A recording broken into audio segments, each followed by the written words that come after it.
नमस्कार मित्रों, आज हम बात करने वाले हैं कुंडली में यदि आपके सूर्य पंचम भाव में स्थित हो तो क्या परिणाम देता है, और यदि यहाँ पर सूर्य के साथ किसी ग्रह की युति हो, पापी ग्रह की, या उसकी दृष्टि पड़ रही हो तो क्या उसके बैड इफ़ेक्ट्स होते हैं।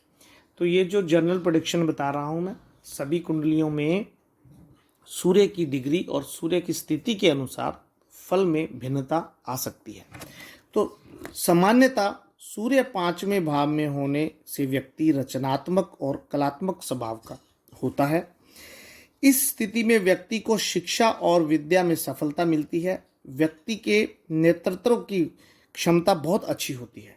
ऐसे लोग कला से और साहित्य से जुड़े हुए होते हैं, उनका झुकाव होता है इस तरफ। व्यक्ति रोमांटिक और प्रेम संबंधों में ईमानदार और सच्चे होते हैं। व्यक्ति शिक्षा और अध्ययन के क्षेत्र में भी उन्नति करते हैं। ऐसे व्यक्ति संतान सुख पूर्णतः भोगते हैं और इनके बच्चे बहुत लायक बनते हैं। ऐसे लोगों में आत्मविश्वास बहुत अधिक होता है। गवर्नमेंट से, सरकार से इन्हें बहुत लाभ मिलते हैं और ऐसे लोग दूसरों को प्रेरणा दे सकते हैं, उनका मार्गदर्शन बहुत अच्छा कर सकते हैं। इनमें समझाने की कला बहुत अच्छी होती है मित्रों।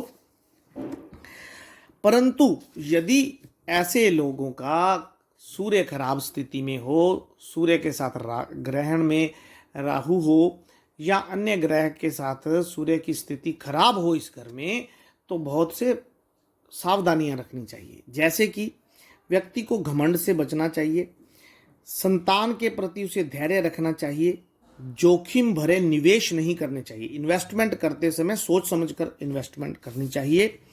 अहंकार बिल्कुल नहीं करना चाहिए ऐसे लोगों को।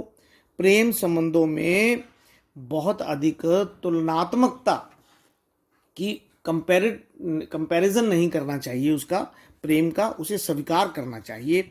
सही निर्णय सही समय पर लेने चाहिए।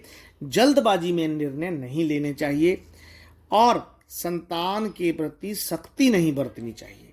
और शिक्षा में अनुशासन बहुत ही आवश्यक है ऐसे लोगों के लिए। तो मित्रों, ये है कि यदि सूर्य आपका खराब हो तो भी आपको ध्यान रखना है, वैसे भी इन बातों का आपको ध्यान रखना ही होता है।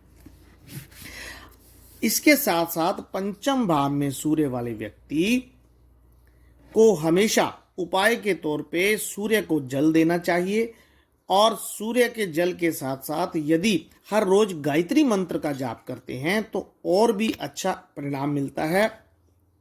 ध्यान और योग का अभ्यास ऐसे लोगों को अवश्य करना चाहिए। सोने का गहना अवश्य धारण करना चाहिए और साथ में धार्मिक कार्यों में भाग लेना। कहीं भी कोई धार्मिक कार्य हो रहा है, कोई आयोजन हो रहा है, कोई गीता, कोई भागवत का पाठ हो रहा है आसपास, तो उसमें उसे बढ़ चढ़ के हिस्सा लेना चाहिए।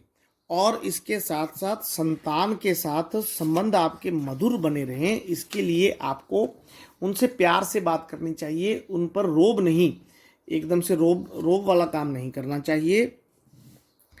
ऐसे लोगों को यदि गवर्नमेंट आदि की जॉब के लिए ट्राई करनी है तो सूर्य की स्थिति कुंडली में जरूर देखनी चाहिए। बच्चों के साथ यदि संतान भाव में कोई आपके खराबी आ रही है तो कुंडली में विशेषतः 11वें घर के स्थिति के अनुसार ही उपाय करने चाहिए।